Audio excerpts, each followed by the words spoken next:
Most Africans are deeply worried about the soaring price of basic commodities. While ordinary citizens worry about their future, leaders worry about how a newly enraged and confident civil society react to these increases. African governments are being challenged to take decisive action and bring quick change, whether they have the tools to do so or not. A food market in Ghana, one of Africa's most stable democracies. Despite the promise of an oil boom, times here are hard. A big jump in the price of fuel this year pushed inflation to a 5-year high.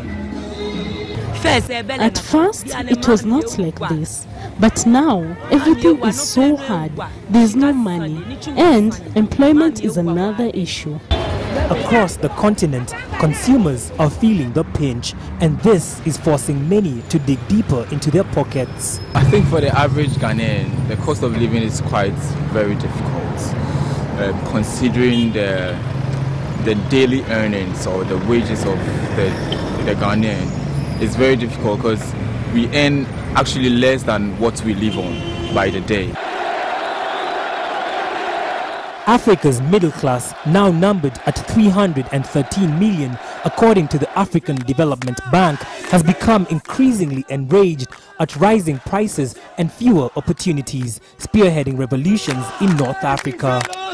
Governments in other parts of Africa are now also under pressure. In Mauritania, riots have rocked the country. While not enough to bring down President Mohamed Ould Abdel-Aziz, it is clear that many have had enough. Mauritanians are fed up with this regime.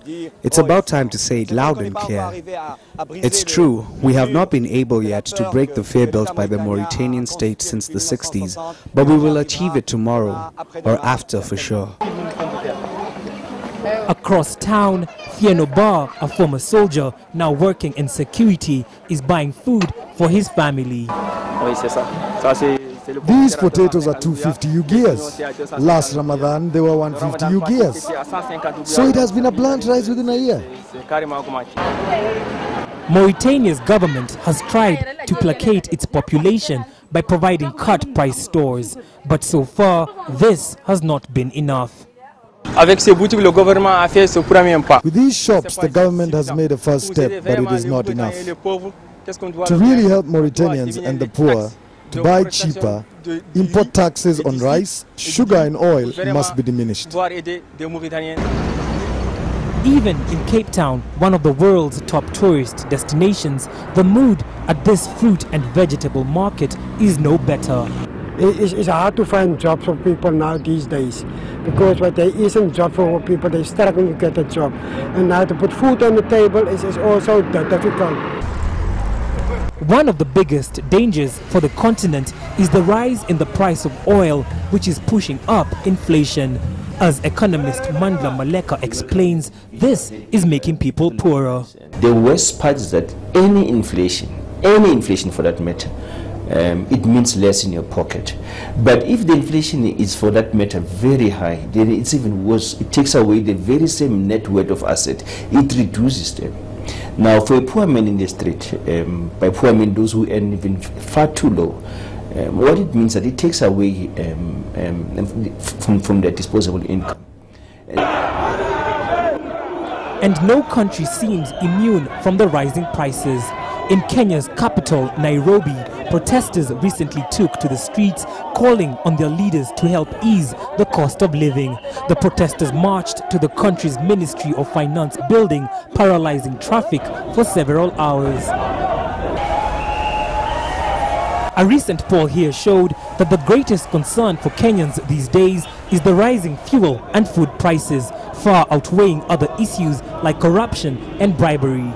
We are protesting because the prices of food, fuel, petrol, everything is going up, and it's affecting the common wananchi. We are saying let the government intervene. Professor Jasper Okello from the University of Nairobi spoke to Africa Journal. Price rising, the inflationary trends are supposed to be controlled, regulated and dealt with by the government that is supposed to be democratic enough to cater for the people. But most of the African countries have no political will to do it. Most of the times it looks like they are the ones that are involved in bringing about some of those goods and services. Here in Kenya, the government has promised to bring prices down. But again, this is not seen as enough. We are ready to go all the way, and we are not going to be cowed. We are not going to be intimidated. We are not going to be bullied. We are going to use the Constitution to get what is rightfully ours. Next door in Uganda last month, opposition and civil society groups tried to launch what they called a walk-to-work protest over rising fuel and food prices, leading to the violent arrest of opposition leader Kizza Besigye.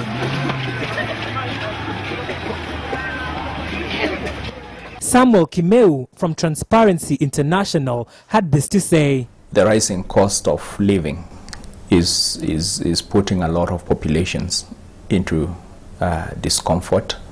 They are unable, all of a sudden, they are unable to meet their needs. If they had budgeted for goods and you have the kind of inflation that we have witnessed in the last 2 months or so, then it means that a significant number of people cannot meet their needs. As leaders fail to see the signs in time to make difficult but necessary changes, so the unrest spreads.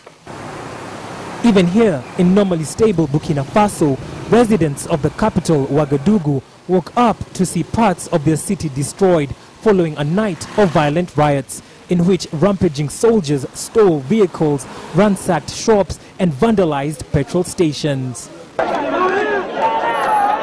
Back in Mauritania, Balotoure spells it out for his leader. We have known for a long time that those who rule us today have tried to revamp things, but we want real change. The winds of change, or the Arab Spring as it's being called, may have a wider impact on the rest of Africa than many have realized.